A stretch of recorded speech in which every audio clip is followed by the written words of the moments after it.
Hawkins here with Chickenhawkfarmstead, and today we're going to be working on our zero-turn lawnmower. Hopefully replacing the belt is the plan. Let me show you what I'm working with, and hopefully this will help you if you're changing your belt on one of these lawnmowers. We got a zero-turn Husqvarna lawnmower here. You can see the number right there, Z248F, and it's just basic run-of-the-mill Husqvarna zero-turn.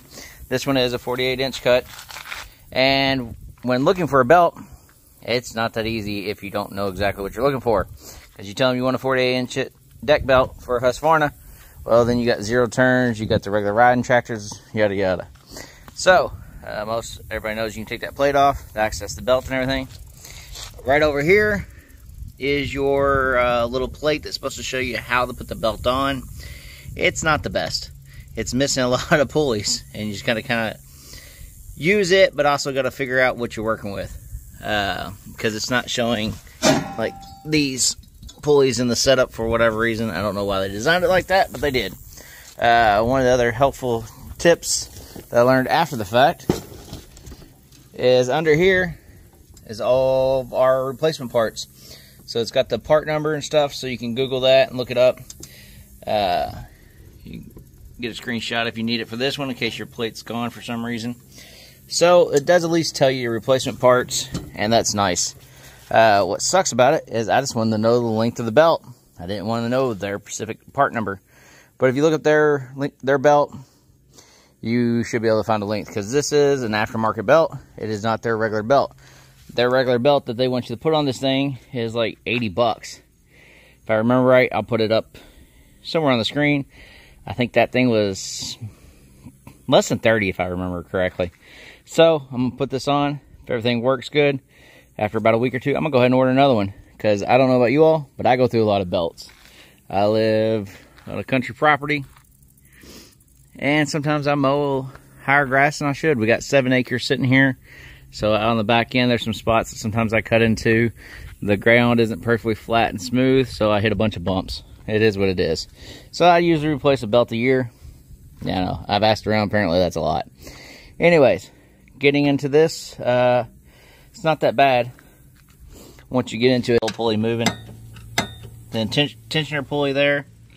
So we're going to take, let's unhook that now, because by having it unhooked, it's going to make everything a lot easier, in my opinion. So we got these to loop through, and then we'll have to do the main one back where it connects to an engine. So let's get into that. I'm not going to tell you I know the exact way. I haven't done this yet. Well, I did it with a belt that was too small. It's a whole other story. So let's get guiding this belt through here and see how it goes. Be right back. Alright, I hope this is a decent angle that you can use if you've never done this before. Like I said, we're just going to go through here and do what we got to do real quick. One of the first things, your belt's going to be all tangled up and stuff. So pull it, try to get it straight. There we go. And now we know in the back we have a big loop, right? That goes over the main one coming off the engine. So what I like to do is to take this and just get rid of it. Get that all the way back there.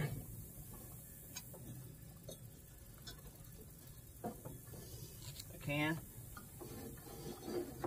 As much as I can, at least. Alright. Like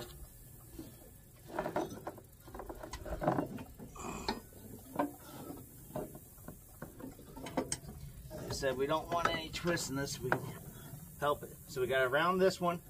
And this thing is kind of flared in. Almost like a, it's not, what is it, a trapezoid or something. So the pointier point is going to go into your actual spindles that go to your blade. That's where you want the more narrow side. This wider side, some of these guide pulleys in here, you can see they're a lot wider. That's going to be, the back side's going to be running along them.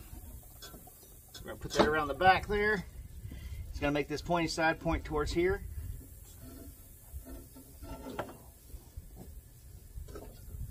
And the back side of the belt onto this one.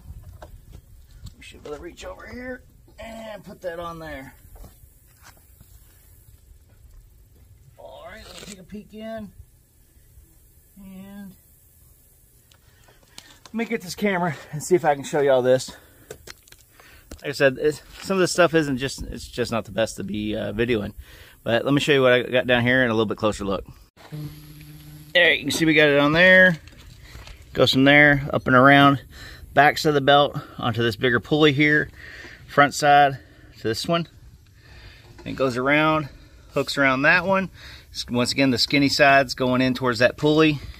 Come around, now the back side's gonna go on this pulley. Now we look under here, there's another pulley back here. Like I said, the lighting and everything's horrible. There we go, for a second.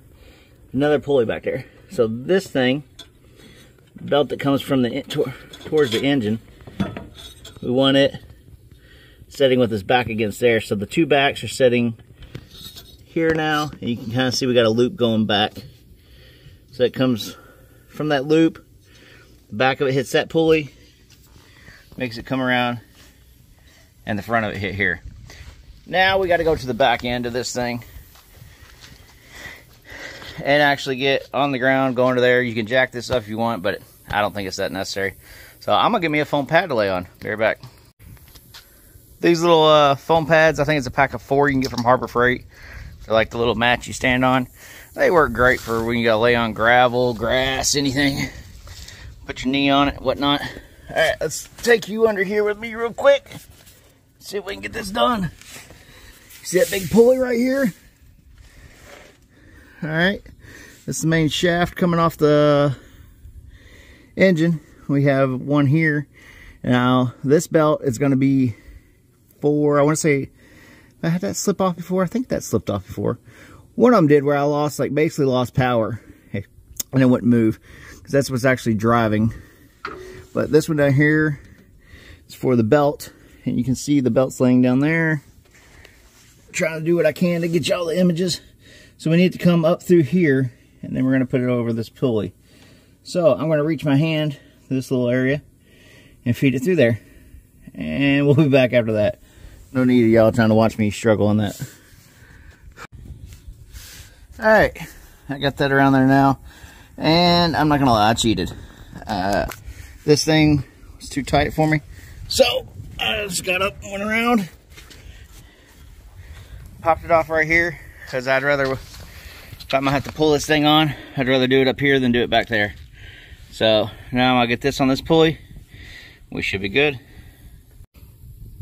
Alright, sorry I got this part. I didn't get this part in here.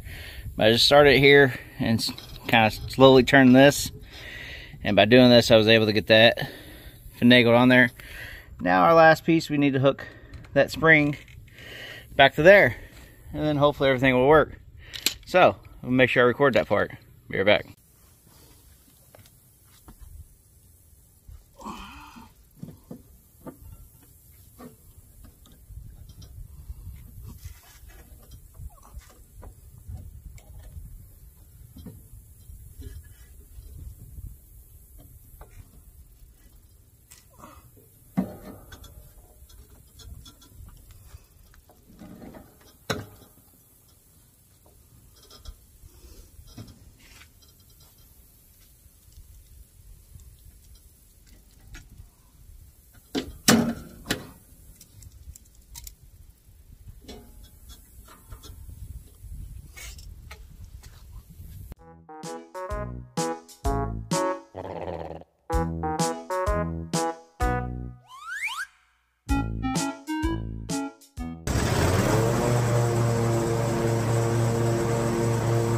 As you can see, finally got it working. The issue is when it went past the last 2 pulleys to do that final loop around the part that came from the engine, the belts got twisted, which that's an area you can't see very good. Apparently that was the issue.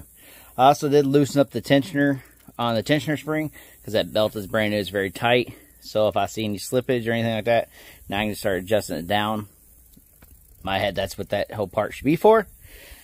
But yeah, they've made these things a pain in the butt.